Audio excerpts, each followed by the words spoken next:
this. If I throw away all this food, how about if I add my neighbors to it? I live in an apartment building. How about my building, my district, my city, my state? And it gets bigger and bigger and bigger, and then that little bit of food suddenly has a huge multiplier effect.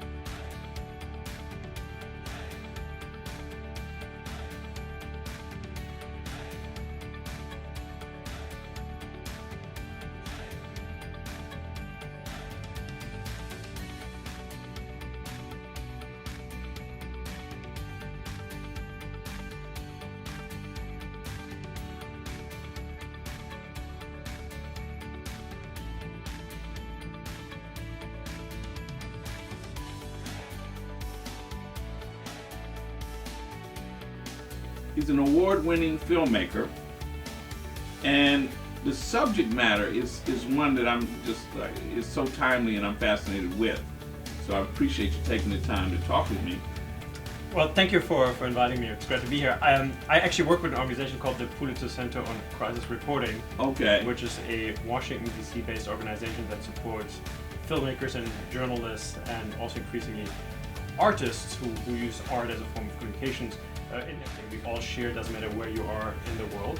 It's a place around the table. We exchange stories and gather and communicate, reveal, challenge each other, laugh together. So food is a very emotional thing for many of us around the world. I travel a lot for work. I buy, I consume like everybody else. And the thought process started one day. I was leaving to go somewhere around the world, and I was throwing away food. I was like, this is not good. I don't feel good about it. And I think it's a common sentiment that we all share, this idea of throwing away the thing that we consume and love. Good Samaritan Act, right? Which means that if I give away food and somebody gets sick, I cannot be held legally liable for that. That is my understanding of the current of the legal system. There is a great misconception for restaurants and for retailers. And don't get me wrong, a lot of people are donating food and leftovers and so on. But the general misconception is, let me rather throw it away than have the potential of liability, because we are a very litigious society. We are always terrified of the idea of being sued.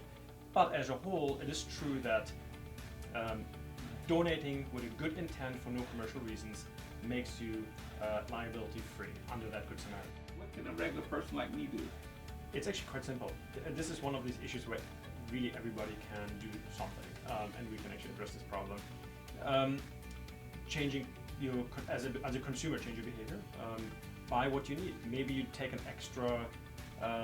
One more time you go to the grocery store rather than buying once a week. We've sort of lost that tradition of buying our daily bread, our milk once a week, or twice a week, or whatever you consume. Not to overbuy.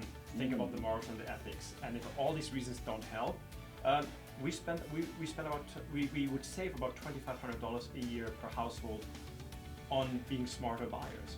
So rather than spending that $2,500 that you're going to throw away anyway, take it and go on a nice vacation. So it's a bottom line question, it's a moral question, but it's something anybody can work on. It's not a simple, you're not solving all this gigantic problem by yourself. You're just taking a little step, and that has a multiplier effect, and more people do it. And actually, we created the problem, we can solve that problem.